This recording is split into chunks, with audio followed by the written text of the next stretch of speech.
So Facebook has updated various different forms and ways that you can post Facebook videos and ads and the specifications for each. We're going to dive in each one so you can be prepared before you upload that video. Stay tuned.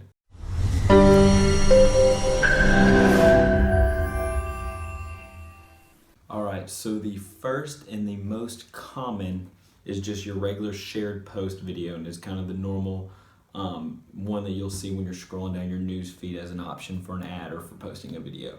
So for this, you're going to do 1280 by 720, and for this one you can actually do the portrait and the landscape mode. Alright, so if you're planning on doing the 3D view, which looks something like this if you're seeing it on the corner of my screen, which is a really cool, really awesome concept that most people don't even have the option to do yet. But many Android videos have the option. I think iPhones do, and now they actually let you have an interface that allows you to create. So this is 4096 by 2048, and this will give your user the ability to get a mouse and actually click and move around and see the picture in all different times and sorts of ways, which is really cool. It adds a really immersive and awesome effect, and I've actually seen it portrayed in many ads as well, and it's really cool to add. All right, so the next form is actually carousel video. This has been a new thing that has been added in the ad format, but for some reason it is taking off massively. So me personally, I've seen more audience, interaction and better views and clicks with just a regular desktop and mobile newsfeed video.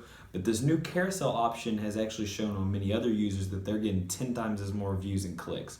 And what this is you can add a collection of videos or images to make one complete video. So for this, Facebook actually recommends a 1080 by 1080, but you can actually do a 600 by 600 for more of the square view as well. Definitely give this a recommended try, especially for different various types of ads.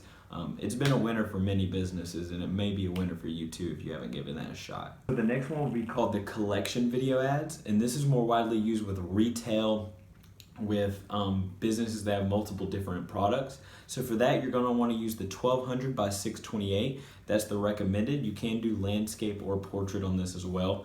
And basically it'll look somewhere like this, where it's going to have different videos and pictures that the users can basically scroll through, and then they can go ahead and click and start seeing the website there and begin to start purchasing just from there. So if you own a retail business, or if you sell products that are more along those lines, this is definitely something you need to check out. Now we have canvas ads, and these are ones that are it's kind of like the multiple picture. It's a little more interactive. I'll show you an example somewhere around here. This one is another brand new one. It's just like the other one, 1200 by 628.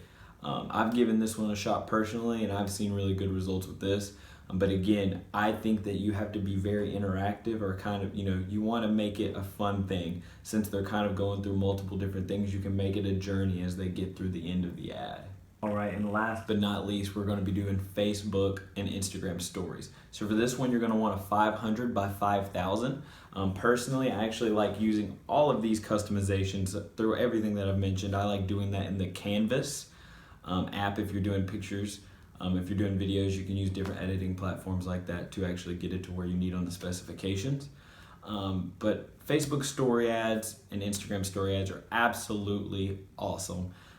It's been a new thing. It's been a new algorithm shift too, where they actually have their own algorithm. So people that begin to click your stories every day will begin to see your stories automatically. And ads have been a new way, at least I've seen on Instagram too, where some people aren't even scrolling through the news feed. Snapchat has been such a big influence of this, where now users will just click on the stories and they want to go through all of them. And many of the times you have a swipe up feature or a click button feature, and as they're clicking, they're usually like, okay, and they're actually more likely to swipe up or do something like that versus when they're just mindlessly scrolling down their news feed. Again, you still have to be engaging, because you only have about 2 to 3 seconds to really just get them to actually stop versus just clicking over and over again. But if you begin practicing posting daily Facebook and Instagram stories, then if they're already interacting with you on a daily basis, then they're more inclined to actually sit there and watch. So I hope you gained value from this video. I hope that this helps you if you've been having any specification problems on your Facebook videos. And yeah, go out there, post some videos, post some ads. I want to hear anything. Any feedback you have, please comment. And go ahead and like if you love this video. And go ahead and hit a subscribe button if you want more marketing tips like this in the future. I appreciate you.